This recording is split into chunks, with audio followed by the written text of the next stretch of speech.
Great. Well, good afternoon, everyone. Thanks, Danielle. Yes, myself and the rest of the team, we're very excited. After 10 years in the dust over in WA, we've moving across and setting up an office over here as well. And it's kind of reassuring to see that you guys have got exactly the same issues in regional and rural landfills as we have over in WA. I was rereading the abstract that I submitted a few months ago and realised my presentation's meandered off from that a little bit, but essentially I'll still be concentrating on the key things. Which, well, yeah, all those issues that we saw, they're common in WA as well, but also from our experience, and we've worked with many small local governments in the rural areas, there are opportunities in rural areas that you don't get in the metropolitan area to do with the community and the space.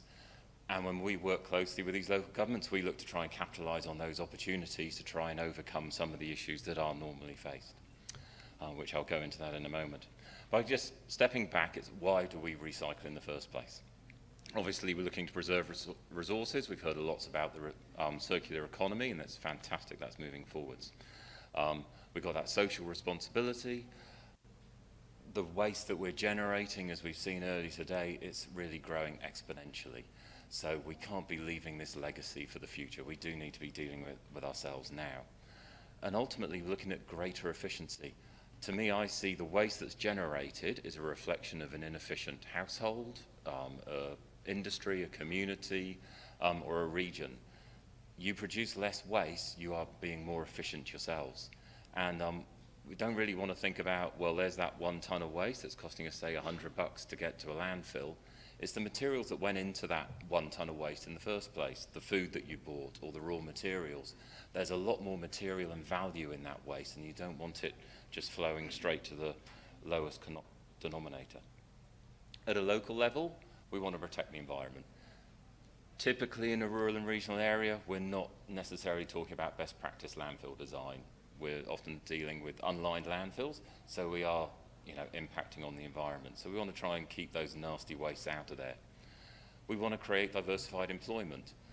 It takes one person to chuck a load of waste into a landfill. It would take 3 people to recover and recycle that same amount of waste. So you're creating employment in your areas. Preserve landfill airspace. Normally we get the phone call when the landfill was probably full 5 years earlier. But whether you're in that scenario or you've got 25 years of life in your landfill, that airspace is an important asset and you want to preserve that for as long as you can. And ultimately, it's the community expectations. They're increasing all the time and we want to be matching those. So the common issues, pretty much already been covered. Characteristics of a regional and rural area. We're dealing small facilities, a long distance from population centres, a long distance from everything. It can be the different towns within your shire or trying to get to market.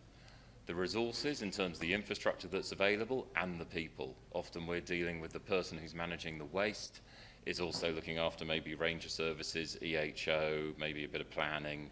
So they'd have a day, maybe a fortnight they can devote to waste. Now, I live and breathe waste 24/7 and I struggle to keep up with it. So people in these situations, it's a big challenge. They've got to keep their knowledge across a whole remit of areas. Ultimately, this all leads to poor economies of scale. The unit cost to provide services is higher than in a metropolitan area, so the challenge is always trying to reduce those unit costs and overcome those areas. So drilling down into the waste a little bit, I've sort of plagiarised a quote from George Orwell here. All wastes are equal, but some wastes are more equal than others. If anyone was here when Darren was doing a presentation earlier, we could be looking at measuring the impacts of waste in various different ways, greenhouse gas emissions, tonnages, and what have you. At the moment, with the strategies we have in most of our states in Australia, we're generally dealing with tonnages. That's the bare thing. And in terms of the composition of the waste stream, it varies in different areas and different regions, but ballpark figures there, I've put up there the pie chart there. We've got the MSW, C and I, and C and D. Now, in terms of those economies of scale, the smaller your community, the more reliance there will be on the local government to provide all the services. In the metropolitan area, there's money to be made in the various other waste streams, in all of the waste streams, so you get private business there. As you go down in population size, that will reduce until you get to the smaller communities where essentially it's down to the local government to look after the whole lot because there's no money to be made out of it and the private sector aren't interested. So if we deal with all three of the waste streams and look at the materials within them, this is a typical breakdown you get. 45–50% of the material is compostable, it's organic material. 25–30% bricks and concrete, recoverable inert material. And if we strip out the paper and card that's in the typical packaging recyclable bin, we're dealing with about 3.5% is the packaging material that's all tied up with the China sword. Now, I can understand it's causing a lot of pain for a lot of local governments, and it's demanding the focus that it needs to. But essentially, that's 3.5% of the waste stream. And if you're in a local government in a regional area, your opportunities to influence that are minimal. Whereas the other portion of the waste stream, you have a lot more influence to reduce the risk, and that's really what I'm going to focus on now. So in terms of just a very simple supply chain, here is a local government. Starting from the one end there with the generation. To a degree, you've got control over there with your pricing at your landfill, the services you provide, and education into the community.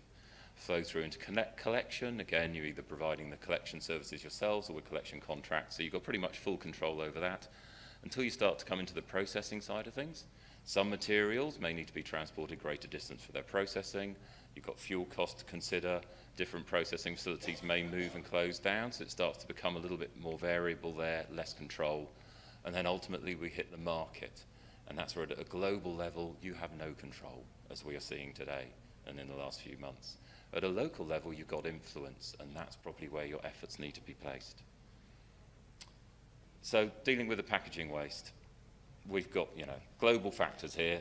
Even state and federal governments are really having very little influence there. In the short term they can support the market and subsidise things, and a number of, as we've heard, measures are going to be put into place.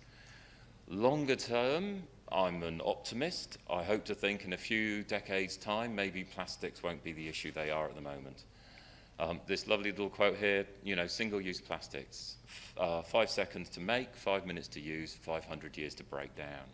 And the worst bit is that those 500 years, it hasn't broken down, it's just got smaller, which leads us to the current issue we got with microplastics. We took the lid off the genie, and the genie escaped about 50 years ago, and now it pervades our environment. We've got it in our food, in our water. They've picked it up 2 kilometres down in sediments in the Australian Bight. So I'm hoping in a couple more decades, the amount of plastics we use will be significantly less, and we'll talk about the bad old days in at the turn of the century. So focusing at a local level, we're back to those local markets, those influences where you can control the risk and control the market. Concrete and bricks, wonderful stuff, doesn't smell, doesn't blow away, stays put, doesn't rust. You can separate and store it. If you've got space at your landfill, you can store it for as long as you need. We worked with 3 local governments on the Coral Coast in WA back last year, dealing with a population between the 3 councils of about 8,000 people. About 400 k's between the town of the north and the town of the south, and actually it was more like 1,500 k's from Perth. We took a look at the C&D material they were accepting at their facilities and worked out, well, if they had capacity to store for 5 years, if we did a round robin every 5 years, mobilising a crusher and a screener from Perth, we were dealing with processing costs around $17 a tonne, versus the local quarry selling the council's road base at $14 a tonne. So we're looking at a net cost here of $3, but we're diverting about 25% of the waste received at those landfills. And providing control to the local government, because essentially they were the purchaser of the material. So you had complete control over that supply chain and no scary things jumping out of the woodwork, apart from maybe the odd bit of asbestos. So, that's sort of where we're at. The organics, a bigger portion of the waste stream, a little bit trickier. It does smell, it does rot, and it can blow away. But it's, we're talking in some cases 50% of the waste stream. Again, an example from Southwest WA, Bunbury Harvey Regional Council. Much larger council in this case. We're servicing sort of 20–30,000 people. Did a lot of work and investigations leading up to them introducing an organics bin, a FOGO bin, in 2013. When they introduced it, we didn't even know the term FOGO, but that's where things have moved on to. Now it's seen as fairly standard that you'd have a third bin. So the council are reprocessing the material themselves, and it comes back to that employment creation. We've got 5 full-time equivalent extra staff now working with the council doing this material, providing jobs for the local economy. For the facility, they accessed a capital grant from the Waste Authority in WA to help with setting up the facility. The processing costs, they needed to be very comparable to landfill, and this is a landfill outside a levy area, so we're just dealing with landfill costs. To bring the other local councils on board with this project, it needed to be similar costings, and that came good. From the council's point of view, they were able to control the education. Lots and lots of effort went in there. They did a lot of research early days and realised the contamination levels would make or break this process. And they've achieved very low contamination rates with bringing the community on board in staged areas. They look after the material collection and they look after the processing. But personally, I feel sensibly when it came around to marketing the material, they were a case of, well, do we want to be starting from scratch developing markets for this? We're going to be getting that tonnage coming in from day one. We can't control the supply and demand. We're going to be having supply and with no demand. So they sell the material wholesale. They're fortunate to have 2 or 3 composters within 200-300 k's that will take on this material. They'll blend it with their own product and market it to the markets and the customers they've developed over decades in agriculture, horticulture, and land restoration. So in terms of creating the correct market conditions, we're generally talking the push and the pull factors. The push factors are the nice, good, blunt ones, generally at a state or a federal level: levies, bans, CDS, extended producer responsibility, pushing that material away from landfill to be processed. But in isolation, the push factors, if you don't consider the pull, you end up with market failure, essentially stockpiles of processed material with no market. So that market development needs to be at a local level where you can influence it. The procurement, local government procurement, you can be a buyer of a lot of that material that comes back through and provide complete control over that supply chain and have no unforeseen things popping out at you. At a regional level, start to collaborate locally, look to minimise your transport and your market risk, and collaborate. Now, I'm bang on about collaboration for a long time. We've worked with a lot of local governments trying to get them to work together in regional areas. Here in New South Wales, it's fantastic to see that you've already got the regional group set up, which is great because that puts you a long way ahead in that area. But in terms of the benefits of collaboration, often if you're dealing with communities that are 200-300 k's apart, you're not going to be able to share a loader or a compactor. And if you haven't got a regional agreement in place, the last thing you want is a bit of an expensive kit that you're sharing between a bunch of shires, because if one shire breaks it, who fixes it? But there are lots of things you can be sharing in terms of knowledge, retention of that information. As I said, you're dealing with people who are time limited in the efforts they can put in. In our experience, 80 to 85% of the issues are common throughout regional Australia. If you start talking to each other, you'll find one person solved the problem and you can just use the solution elsewhere. Don't reinvent the wheel. Improve the economies of scale by teaming up. Certainly you can be buying bins together, you can be buying collection trucks together, you go out for your contracts together. When that happens, you attract more competition from the market and you'll reduce that cost per tonne.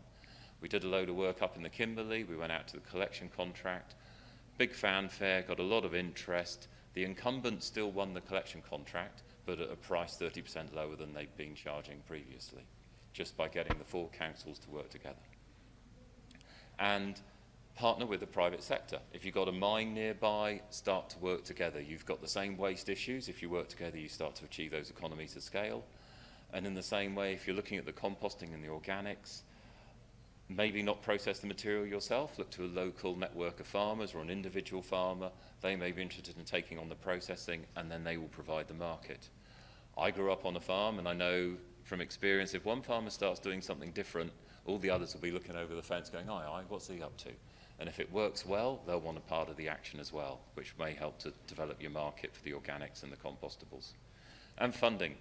Collaborative bids are generally more attractive and secure the dollars coming back again. So in summary, considering that local focus, we want to be creating local jobs rather than losing the materials and dollars. Every tonne of waste that leaves your area those dollars and those opportunities for creating employment and industry have gone with them. Oh, wrong button. You want greater control and influence over that supply chain. Minimize your risks and the scary shocks at the end of the financial year. Reducing those risks, as I said, yeah, market fluctuations, all of those things, you want to try and control that, minimize that while diverting those big waste streams. The local markets, they can absorb those materials. You're minimizing your costs, you're keeping things local, and essentially recycling those materials and that money within your economy. You could even go as far as saying it's a circular economy. So thank you very much for your time, and I hope you found that interesting.